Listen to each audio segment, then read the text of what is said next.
So what I would like to do is build a kind of timeline with you. A timeline? A story from beginning to now. Where you started, when you fled your home country, where you went along the way, how you got here. And if we can successfully build this timeline together, then we can bring you back for a full profile. And then we'll give that information to another country saying that you should be taken by them to live there. I see. Okay. So I'll start with some general questions first. Okay. So where were you born? Grace. I studied hard in school. I know. I can show you on the map. Wait, you're talking about the school here at the camp, or? Oh, I see. You're talking about the school in the Congo.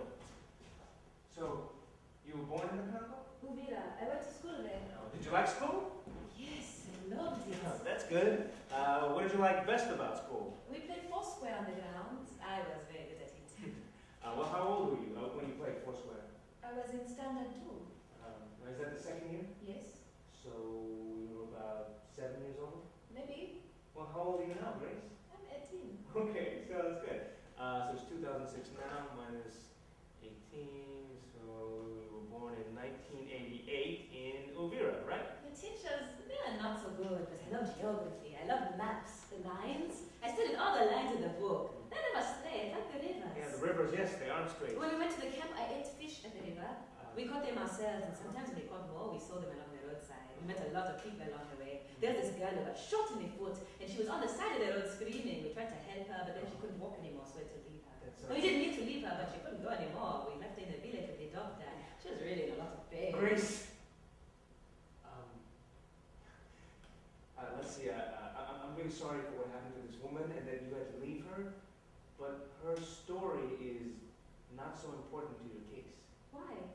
Because the information we need for your case should be strictly about you and your family members. But I helped her. Yes, and that was great, but it's the details of how you walked to the camp, how you got here. That's what's important. So what's important to me is not important to you. No,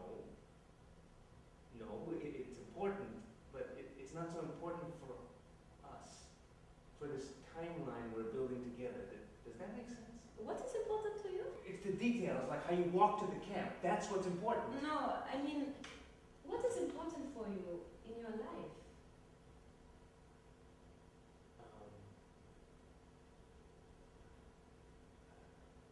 Being here.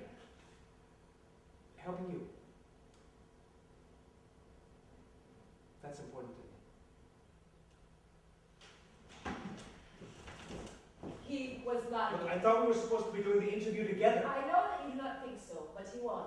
He was lying. I was trying to give him the benefit of the doubt. Look, the fact is, whether his story had holes in it or not, he's still a refugee living in a camp in squalor. Regardless of the fact that he is a refugee, our job is to get only the information that will help us to make a strong case for resettlement. That's what I was doing. No, you were trying to be his friend. I was trying to be empathetic, and you jumped in and didn't give me a chance to get there. Helping someone is more than just recognizing the fact that they are a human being. It's about helping them to be as clear as possible about what has happened to them, and then meeting them where they are.